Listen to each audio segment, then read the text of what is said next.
Durante mucho tiempo he adorado las historias de terror, y es que es un género lleno de posibilidades en las que el autor puede desahogarse y el lector puede pasarlo de miedo. Hoy os traigo una historia llena de dolor y rodeada de un halo de misterio. Empezamos con Hideout.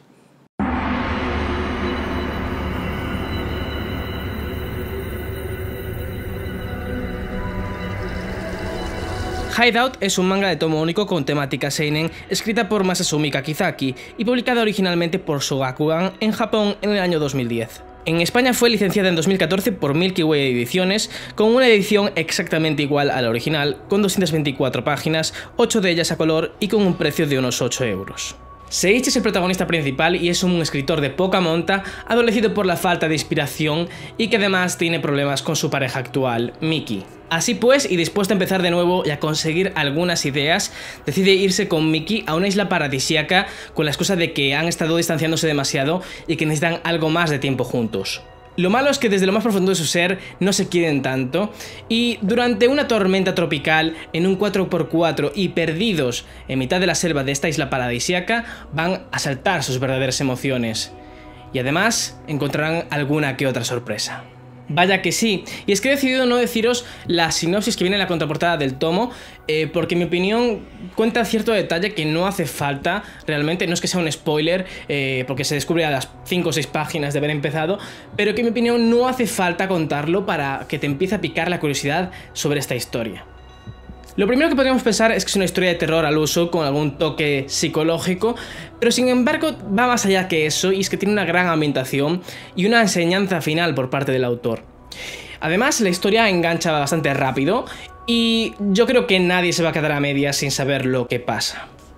En cuanto a personajes, hay 5 en la historia, pero solo puedo deciros el nombre de 2 de ellos, que son Seiichi y Miki, y que son el centro de la trama, que no solo se desarrolla en el presente, sino que también habrá algún flashback para explicar su pasado y el porqué del estado de su relación. Seiichi cubrirá un arco evolutivo bastante amplio y nos enfrescará en un laberinto del que nadie puede salir.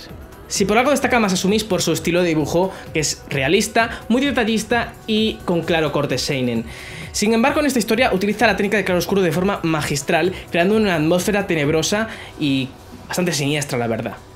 Es cruel y algo gore, pero yo creo que el autor no duda ni un solo segundo en usar el trazo fino para describir cualquier mísero detalle, cualquier gota de sangre que pueda. Sin duda, el estilo de dibujo es una de las grandes bazas de este manga y de toda la obra de Masasumi. La angustia se apoderará de nosotros y no podremos quitarle el ojo a esta historia hasta que la acabemos.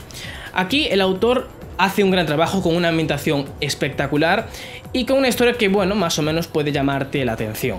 Hay un problema y es que, a ver, no le falta acción, pero tiene un problema con respecto a los giros argumentales que chirrían bastante y que podrían haber sido un poquito mejor revisados. Pero en general, y sobre todo si nos gustan las historias de terror, es una buena compra. Cada viñeta del autor se disfruta, aunque también es verdad que tiene obras un poquito más maduras, como por ejemplo Green Blood, que también está siendo licenciada por Milky Way Ediciones.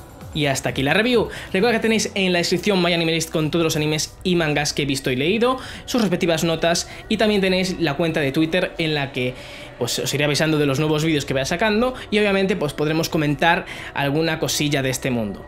Nada más, espero que os haya gustado y nos vemos en la próxima review. Adiós.